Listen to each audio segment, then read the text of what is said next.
Hi friends, అందరికీ నమస్కారం అండి. తెలంగాణ రాష్ట్ర వ్యాప్తంగా ఉన్నటువంటి ఆసరా చేయుత పెన్షన్ లబ్ధారులకు సంబంధించి ప్రభుత్వం నుంచి ఇప్పుడు ఇంపార్టెంట్ ఫ్లాష్ అప్డేట్ అయితే రావడం జరిగింది అనమాట. చాలా మంది ఎదురు చూస్తున్నట్లుగా నెల పెన్షన్లకు సంబంధించి ముఖ్యంగా జూన్ నెల పెన్షన్లు అనేది మాకు ఇంకా రాలేదని అడుగుతున్నారు. ఎందుకంటే జూలైలో అయితే మనకి ఇస్తారు కాబట్టి. సో ఇక రాష్ట్ర వ్యాప్తంగా కొత్త పెన్షన్లకు కూడా ఒక గుడ్ న్యూస్ అయితే చెప్పడం జరిగింది అనమాట. చిన్న అప్డేట్ అయితే ఇవ్వడం జరిగింది. సో ఆ వివరాలు ఏంటన్నది చూసిన తర్వాత ఆసరా పెన్షన్ వివరాలు తెలుసుకుందామండి. సో రేషన్ కార్డు సంబంధించి ప్రతి ఒక్కరికి అయితే అవసరం. ఎందుకంటే రేషన్ కార్డు ఉంటేనే సంక్షేమ పథకాలు అందుతాయి. అదేవిధంగా రేషన్ కార్డు సంబంధించి లబ్ధిదారులకు సంబంధించి ఒక లేటెస్ట్ అప్డేట్ అయితే ఇవ్వడం జరిగింది. ఈ కేవైసీ ప్రాసెస్ అనేది చేసుకోవాలని ప్రభుత్వం ఆదేశాలు జారీ చేసింది రాష్ట్ర ప్రభుత్వాలన్నిటికీ కేంద్రం.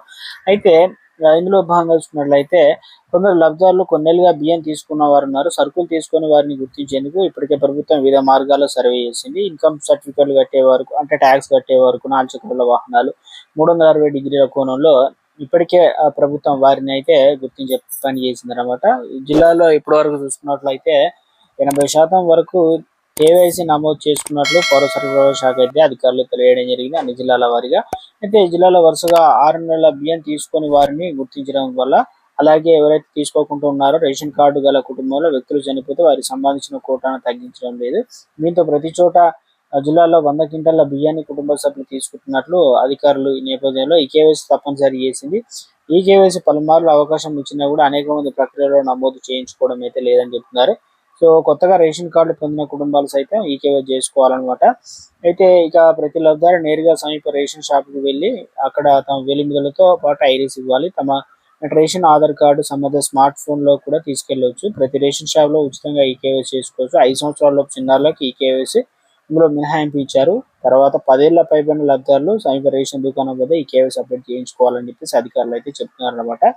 సో నమోదు సంబంధించి రేషన్ కార్డులో ఉన్న ప్రతి కుటుంబ సభ్యులను ఖచ్చితంగా ఈ కేవైసీ నమోదు చేసుకోవాలి. నెల 30 తేదీలోపు మాత్రమే సమయం అయితే ఉంది కాబట్టి ఆ లోపు చేసుకున్న వారికి మాత్రమే రేషన్ కు సంబంధించి కార్డు అయితే ఉంటుంది, లేదంటే రేషన్ కార్డు కట్ అవుతుంది అని చెప్పేసి. అదేవిధంగా బియ్యం కూడా ఇవ్వాలని చెప్తుంది. ఎందుకంటే రానున్న రోజుల్లో ఇక ఆగస్టులోనే మనకు 3 నెలల బియ్యం అయితే అందించబోతున్నట్లుగా తాజా అప్డేట్స్ అయితే రావడం జరిగింది కదా.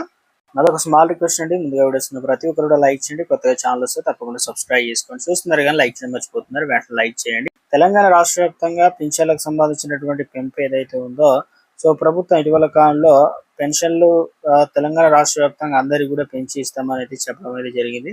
కానీ 3 సంవత్సరాలు అయినా కూడా ఇప్పటి వరకు అయితే పెంచిన పెన్షన్లకు సంబంధించి ఎక్కడ కూడా లేదు. అన్ని పాత పెన్షన్లు అయితే మనకు అందజేసే ప్రయత్నం అయితే చేస్తున్నారు కదా. తాజాగా వచ్చేసి తెలంగాణ రాష్ట్ర వ్యాప్తంగా ఇప్పటి వరకు ప్రభుత్వం దాదాపు ఏ జిల్లాలకు పెన్షన్ అయితే అందజేస్తున్నారు ఏంటని చెప్పి చాలా మంది అయితే అడుగుతున్నారు అనమాట. ఇప్పటి వరకు తెలంగాణ రాష్ట్ర వ్యాప్తంగా చూసుకున్నట్లయితే ఒక 3 జిల్లాలకు పెన్షన్ సంబంధించి ఇచ్చినట్లు చెప్తున్నారు అనమాట. అందులో వచ్చేసి భద్రాద్రి కొత్తగూడెం, అదేవిధంగా మహబూబాద్, అదేవిధంగా పెద్దపల్లి జిల్లాలకు అయితే ఇచ్చారనమాట. సో ఇక నేడు కొన్ని జిల్లాలకు ఇవ్వడం జరుగుతుంది. ఇక రేపు కూడా కొన్ని జిల్లాలకు ఇవ్వడం అయితే జరుగుతుంది అనమాట. అప్డేట్ అవుతాయి అనమాట. మెదక్, మేడ్చల్, ములుగు, నగర్ కర్నూలు, నల్గొండ, సూర్యాపేట, సో ఈ జిల్లాలతో పాటు మరికొన్ని జిల్లాలకు లిస్ట్ లో లేని పేర్ల జిల్లాలకు కూడా అందించడం అయితే జరుగుతుంది. ఈసారి 2016 రూపాయలు, 4016 రూపాయలు అయితే అందించడం అయితే జరుగుతుంది అనమాట. రాష్ట్ర వ్యాప్తంగా కూడా పెన్షన్ లబ్ధారులకు సంబంధించి ఒకవేళ చాలా మంది తీసుకున్నారని చెప్తున్నారు, కామెంట్ చేస్తున్నారు. అదేవిధంగా చాలా వరకు తెలంగాణ రాష్ట్ర వ్యాప్తంగా పెన్షన్ల పంపిణీ